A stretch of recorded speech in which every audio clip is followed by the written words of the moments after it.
Welcome, friends, to another edition of Economic Update, a weekly program devoted to the economic dimensions of our lives, jobs, incomes, debts, our own and our children's. I'm your host, Richard Wolff.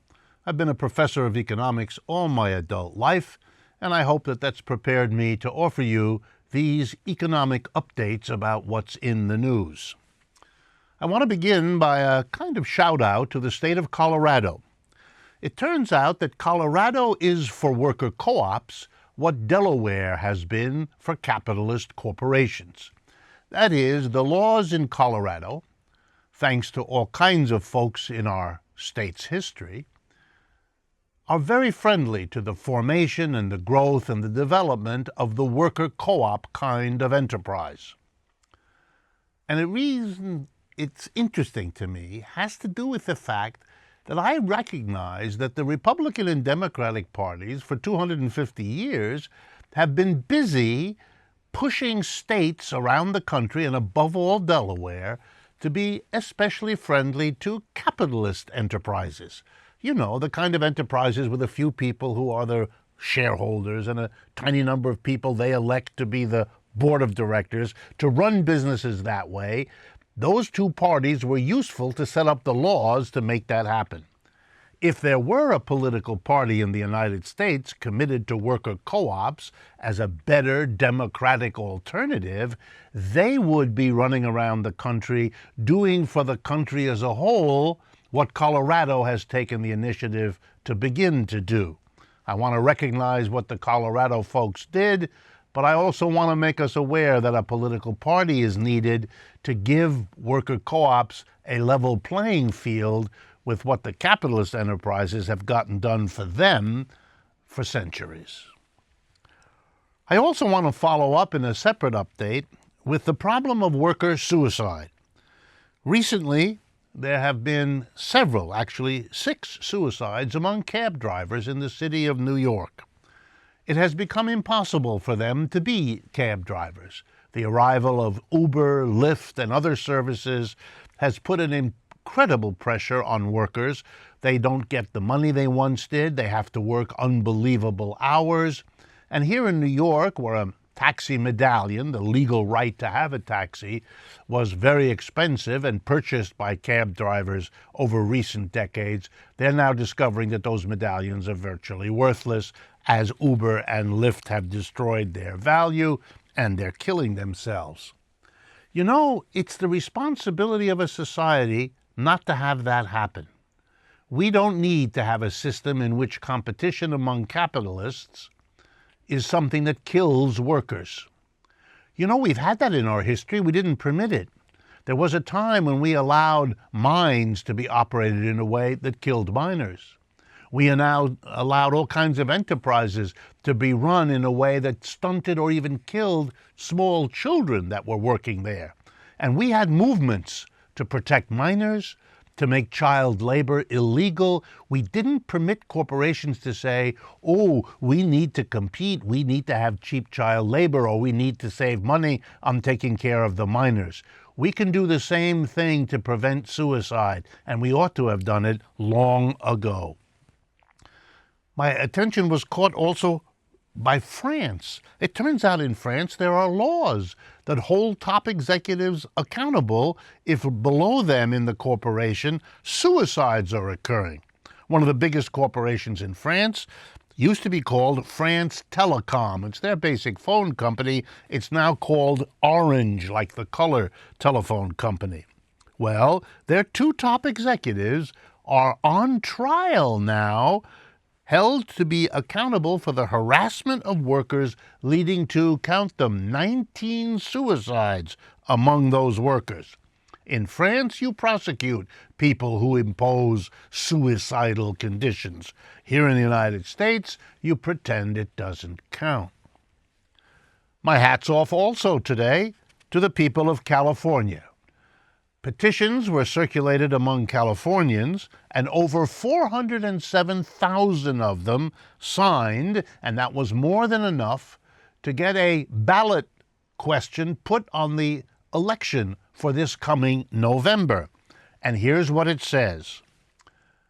Rents have gone up sky high in California.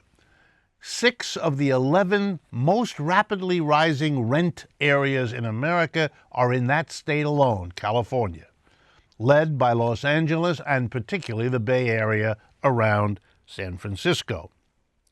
More than half of the income, which is way more than you're supposed to spend for rent, is the burden of 1.7 million families in California.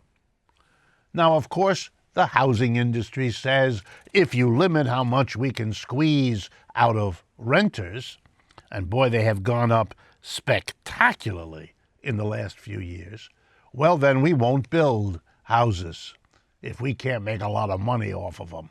That's a threat. That's a threat of one industry against the millions of people who depend on it. We ought to respond to those threats with a counter threat. You don't build the buildings? Fine. The public sector will build and maintain decent quality public housing, and then there won't be the ability for you to raise those rents at all. Will there be? I want to talk to you about another story that's much in the news right now. President Trump and the Republican Party are busy slapping tariffs and punishments of all kinds on our trading partners. You know, it's part of the assault on foreigners. First of all, we bash immigrants. Those are people who come from a foreign country into ours. And now we're also going to bash foreigners who don't trade with us under conditions we would prefer because they're more profitable to us. Is this new? Here's my answer. Not at all. The last time the United States tried to rearrange world trade to its own advantage was in the 1980s.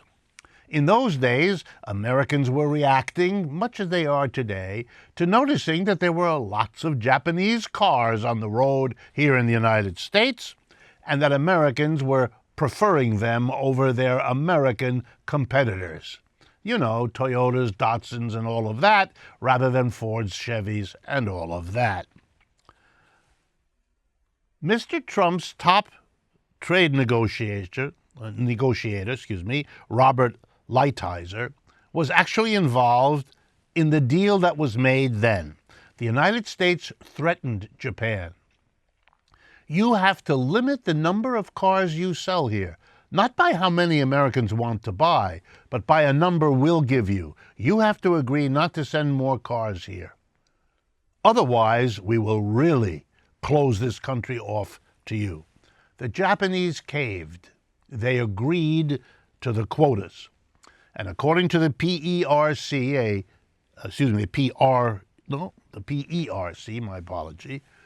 a think tank that's independent, the cost to the Americans of having no cheaper Japanese cars worked out to about $1,200 a car. We all paid more because the American company could charge more since the Japanese couldn't compete because they had been closed out. The cost of a tariff war like the quotas will be higher prices for all of us to pay. And that's something you ought to think about, since you can be sure that the people pushing this leave that part of the story out. My last two updates are important because they're the kinds of things you might not think about, but you ought to. The French government is threatening to fine the American giant corporation General Electric. Why? Well, it turned out that in 2014, the General Electric company petitioned the French government to be able to buy a very large electric company in France called Alstom. And a deal was arrived at in which the French government, then led by a socialist president, said, okay, you can buy the French company, but you have to create 1,000 jobs in exchange for doing that. The French government recognized that the coming together of these two companies would eliminate many jobs, but at least some jobs would be created. And General Electric committed to hire 1,000 more people as part of this deal, and it was to be done by the year 2018. Well, here it is, 2018, and the French government says you've hired exactly 323 of the 1,000 jobs you promised. The penalty that you signed the contract to commit you to pay it is 50,000 euros per job not created. That would come to 34 million euros for the total jobs you didn't create. For General Electric, that's a tiny amount of money. It's like change in your pocket. So now there's a problem. General Electric, of course, doesn't want to pay. It hopes that what usually has happened in the past will happen again, namely that no one will really follow up, no one will keep an exact track, and even if they do, nobody will bother them about this. It will all go away. And believe me, General Electric is right to have assumed that, because this kind of thing happens in the United States literally every day.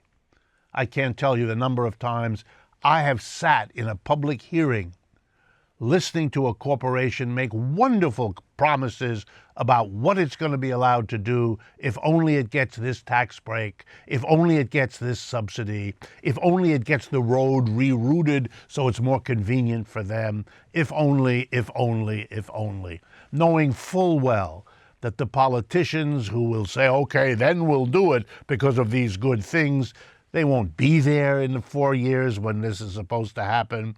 They will have long forgotten it. The press will not pay attention. It will disappear. It's an empty promise that no one follows up on. In France, partly because of the power of the labor movement and the power of socialist, communist, and other parties, you can't do that the way you do that in this country. So the French government, even though the socialists are gone and a quite right-wing government sits in power now, they have to at least look like they're doing something to keep track of all of this, because it's too dangerous for them politically to let this go.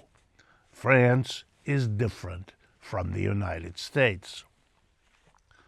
My last update has to do with the Ford Motor Company and the city of Detroit and the dilapidated, broken-down, old Michigan Central Railway Station in the middle of that city.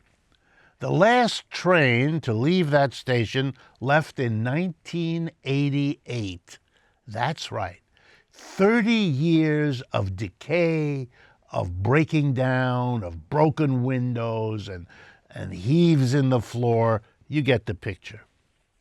Why did that happen? Because the city of Detroit was destroyed. What do I mean? Well, back in 1988, the population wasn't that far off of 2 million. The population today is under 700,000. That's called urban collapse. That's when everybody leaves. That's when there are thousands, tens of thousands of empty, abandoned homes and stores, and yes, railway stations. And why? Because 3 companies, Ford, General Motors, and Chrysler, decided it was more profitable to produce somewhere else. In the American South, where wages were lower. In Canada and Mexico, where they were still lower. And now in India and China, where they are still lower. It's all about the profit for a tiny number of companies that destroyed that city, destroyed the lives of hundreds of thousands of people, and destroyed, the Michigan Central Station. So imagine how happy I was, and how happy Americans were expected to be when Ford Corporation announced it was buying, for next to nothing, the building its decisions helped to destroy to make up a new tech center for themselves. We were all supposed to celebrate the renewal of Detroit and conveniently forget that the renewer was the destroying monster not that long ago, but I don't want anyone to forget.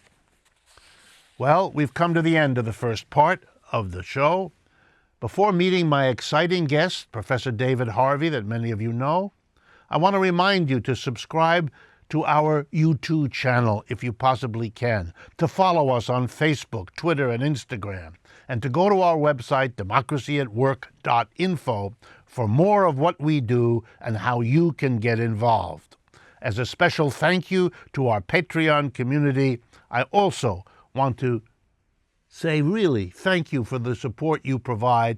It is crucial. Stay tuned. We'll be right back.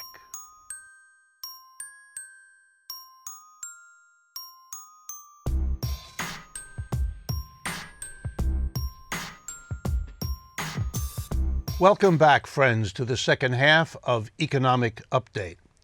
It is my pleasure and indeed an honor for all of us, I think, to have our guest today, Professor David Harvey, a foremost Marxist thinker and critic and writer for many decades, to be our guest and to talk with me for the next little while. Professor David Harvey is at the Graduate Center of the City University of New York. Perhaps best known for how he has been able to teach us, a whole generation of students like myself, what Marx's contribution is to understanding the capitalist system that we depend on and that we live in. He has written many, many books and articles, and his most recent, which I urge you to take a look at, is called Marx, Capital, and the Madness of Economic Reason. Thank you very much, David, if I can call you that, for joining us. Of course. Okay. What is the major contribution of Marx?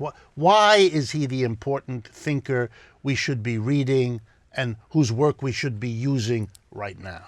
Because he came up through a critique of classical political economy with a way of understanding the dynamics of capitalism.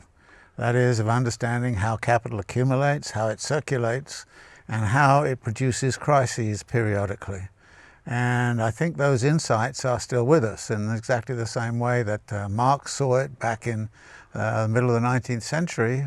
Capital is still with us, and capital is still creating crises and doing all those things that Marx said it was going to do. So that the argument, which I hear so often, that capitalism has changed from Marx's time in the middle of the 19th century to today, is both obviously true and not really terribly relevant, since the basic dynamic of the system, which is what he tried to figure out. Absolutely. I mean, that's why it's so, I think, relevant today, which is not to say that the details are not very different, because they have certainly changed, and we should take those into account. And we also have to remember that Marx didn't complete all of his work, so we have some work to do to complete it. But nevertheless, the basic laws of motion of capital, as he defined them in the middle of the 19th century, are still with us, and they're still creating mayhem and creating contradictions and creating havoc wherever we look. Let me pick up on a couple of things you said and go after them a bit more. Instability, the fact that this is an economic system which, if I have the numbers correctly, every 4 to 7 years has a downturn, and that these downturns can sometimes be deep and long-lasting, like in the 30s, and really like the one after 2008. Is this, in a sense, a sign that this is a systemic problem? And I wanted your reaction to the validity of Marx's focusing on instability, on this bizarre quality. I think one of the things that separates Marx from most economists is that most economists seem to like equilibrium and think there's something called equilibrium to which everything converges somewhere down the line. Marx says no, it diverges all of the time. So he's looking at it from the other direction and saying it creates disequilibrium, and the disequilibrium are the sorts of things we see in a crisis in which capital and labor sit side by side, and nobody knows how to employ them in productive ways, because somehow or other the market has not cleared and will not clear, and so that is then the mark of a genuine crisis. What about the other critique, in a way, of capitalism? That besides being unstable, it is prone to inequality, and indeed extreme inequality of the sort we see around us today. How does Marxism go after or get at this inequality? Well, Marx did an analysis which relied very much on the idea of perfect competition and pure competition. And what he showed was that under conditions of pure competition, the rich are going to get much richer and the poor are going to get much poorer. Now, we've had historic periods under capitalism where there's been some intervention from outside for political reasons and state reasons, so that we actually ended up with less inequality. Today, of course, the neoliberal period since the 1970s, everybody's been saying, let the market do the work and everything's going to be okay. And of course, the rich get richer, hand over fist, and it's getting even worse by the minute. Yeah, so that, would you agree, for example, with Thomas Piketty and others like him, that there's some intrinsic logic to capital that produces inequality unless and until the very reaction to that inequality stops or reverses it for a while? Yeah, no, there's something inherent within the system, and I guess the best way to summarize it is that in a perfect market situation, there is nothing more unequal than the equal treatment of unequals. Because everybody says the market is an egalitarian device, and it is. But if you start off much better endowed than me, then bit by bit, the gap between us goes higher, higher, and higher. And so that is what Marx showed brilliantly, I think, in Volume 1 of Capital, is that is an inevitable consequence of a free market capitalism. So then, departing a little bit, but let me ask your opinion. How is it possible that capitalism has had defenders, past, present, and likely future, who seem either unable or unwilling to contend with these two central flaws, you might say, instability and inequality? How is it possible for a system with those flaws to present itself almost as the opposite of them? I think one of the things we should recognize, though, is that capitalism has not been all bad. It's technologically very dynamic, and it's given us a lot of possibilities to organize life in a very, very different kind of way. And that's one of the big contradictions of the present situation.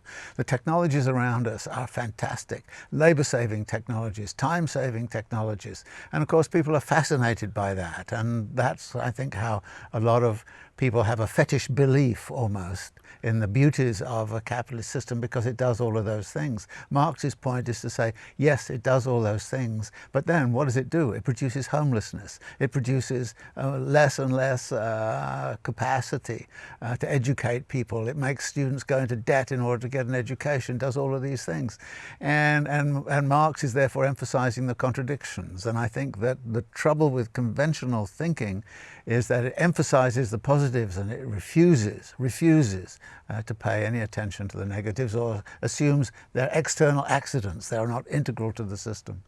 Yes, it always bothered me from my earliest times as a student. I used to make this comparison, I wonder how you think about it, that capitalism produces the problem of selling all the value that has come out of their assembly lines. So they invent something called advertising to promote the purchase. What an advertiser does is try to get you to part with your money for some object. And so the logic of advertisement, present all the positives and obliterate all the negatives. And this, which is a distortion of human communication for a profitable end, then seeps into the rest of our consciousness, so that we begin to think in terms of either or rather than the unity of the positive and the negative. It's a kind of capitalism coming back and obstructing its own analytical capabilities through this advertising imagery. Yes. I don't think it's only advertising, though. I think, to me, one of the things about capital is the production of wants, needs, and desires in such a way as to define a whole way of life. For example, I think of suburbanization after World War II and the creation of the American suburb. And I think of the way in which that was supported by all of these sitcoms, I Love Lucy, The Brady Bunch, all this kind of stuff. It was advertising, in a sense, not in the crass sense, but in a real sense, a whole style of life. And then the whole style of life has political consequences. If you are an affluent person living in the suburb, you feel, and you become a homeowner, you get concerned about the value of your home.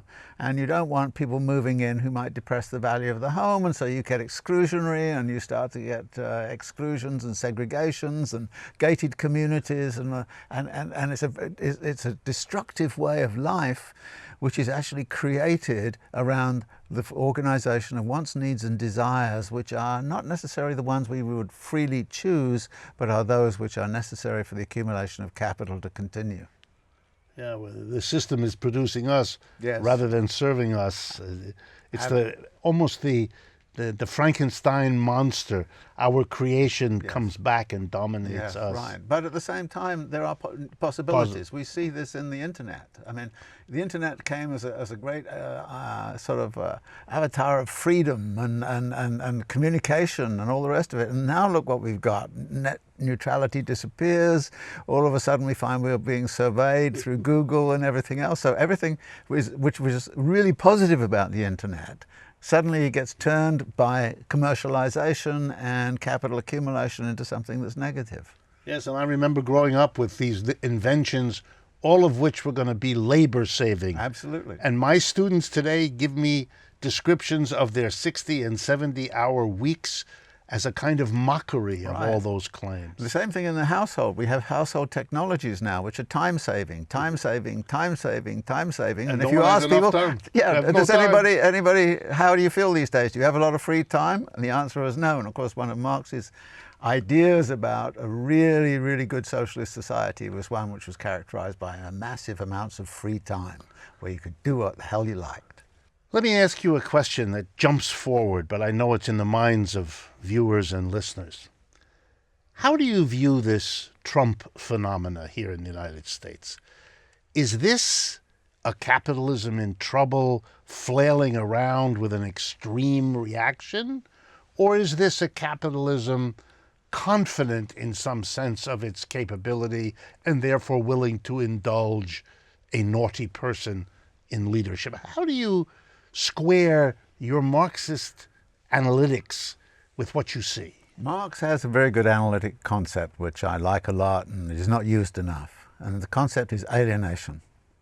People are alienated in their work, for the most part. A lot of work is meaningless these days. People are alienated in their daily lives because they're dealing with a telephone company and all of these other things and credit cards and all the rest of it. People are alienated politically.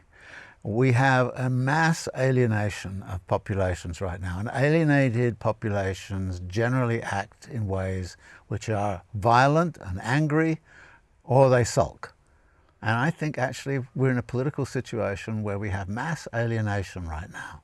And until we address the roots of that alienation, which are the redefinition of labor processes by capital accumulation, the redefinition of daily life through the processes of capital accumulation, until we deal with all of those kinds of questions, and of course the buying and selling of political power by capital, until we deal with all those questions, I think we're not going to go anywhere. And I think Trump is the president of alienation.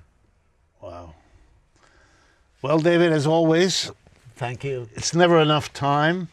I want to thank you for staying with us. Well, it was my pleasure. Good. And I want to thank you all for partnering with us by participating in your way in this conversation. I hope you will be willing and able to continue to do that. And for me, I look forward to meeting and speaking with you again next week.